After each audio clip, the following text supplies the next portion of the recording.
What are the two new tricks that are actually old tricks that the State Department is using to deny visas from overseas?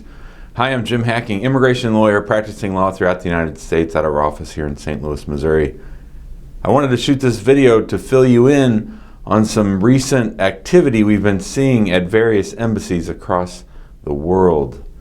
You know, our clients wait a really long time for their spouses to come to the United States to get that visa, which is their ticket into the United States. And while we have been worried about these two issues in the past and always advised our clients about these issues, they have now reared their ugly head and made it very difficult for our U.S. citizen and U.S. green card holders to bring their spouses to the United States. What are you talking about, Jim? Well, here's what I'm talking about. So you have to remember, the State Department wants to say no. The embassies at this stage want to tell you no if they can in denying a visa. Some embassies treat everybody fairly, but a lot of them don't. And what we're talking about today are two recent decisions that we've seen in cases involving our clients. In the first one, a U.S. citizen has been waiting for a really long time for his wife to come from Iraq.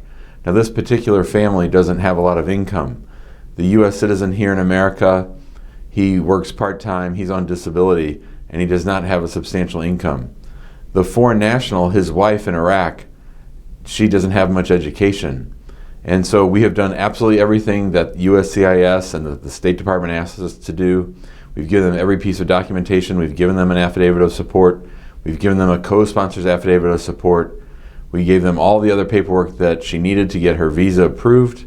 And years ago, this case would have sailed right through. This time, the visa was refused. And the basis of that refusal was something called a public charge concern.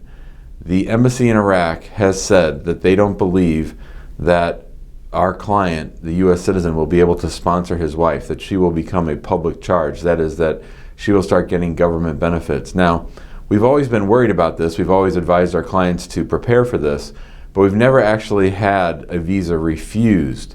So we're doing some things to try to beef up that case. We have found her a job here in the United States. We're documenting where some more income might come from. But the problem is the State Department has great discretion in who they give a visa or a green card to. So we are a little bit worried about that. And we are doing what we can to help our clients prove that the overseas spouse will not become a public charge.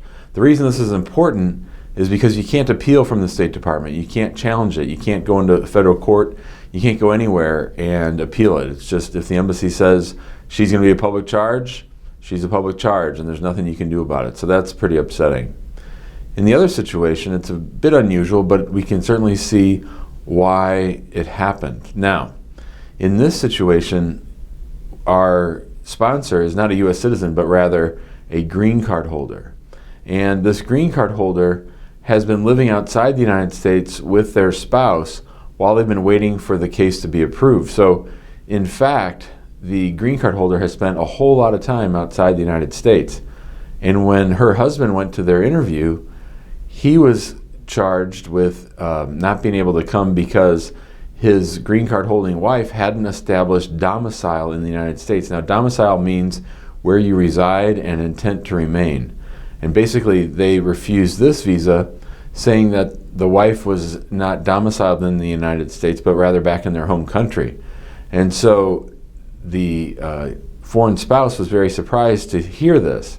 And this was not a case that we originally filed, but we're trying to get involved now to demonstrate domicile on behalf of the lawful permanent resident. So we always are worried about domicile. We're always worried about situations where a U.S. citizen or green card holder have been living overseas, basically because the State Department asked themselves, well, why should we give your spouse a green card if you haven't been living in the United States? You're not domiciled there. Now, our client's response to that is, well, it's taken you so darn long to approve this case. That's the reason why my spouse has been with me back here in the home country, because they don't want to be separated from me. And it's such a joke because when clients are separated here in USCIS, they give them trouble about not having been together. So it's really a damned if you do, damned if you don't situation. So these are two situations, the public charge and the domicile issue that we are always concerned about, but now we're seeing actual outright refusals of visas for this. So a refusal can be overcome, and we're going to do what we can to help our clients. But it's really important now, especially for people who want to sponsor their loved ones to come to the United States, that they can demonstrate that their significant other is not going to become a public charge, and that they themselves, the U.S. citizen or the green card holder or sponsor, have resided and been domiciled in the United States. So you have to come back and demonstrate that you are paying your taxes, that you have property or a lease, that you have a job lined up. These are the kinds of things you can do to overcome that. But in both situations, the reason I shot the video is because we're just concerned about seeing more of these refusals. So if you have questions about this, if you're worried about this, if you think your case is a close call, if you think that the USCIS or the State Department might decide that your significant other is going to become a public charge, or that you yourself have not been residing in the United States enough to establish domicile, you should give us a call at 314-961-8200. You can email us at jim@hackinglawpractice.com, or you can always check us out on YouTube and Facebook. We'd be happy to try to help you out. We have our Facebook group, which is called Immigrant Home. Be sure to join in there. There's a great conversation going on. Make sure you subscribe to our YouTube channel so that you can get updates like this video whenever we feel the need to let you know about something. Thanks a lot and have a great day.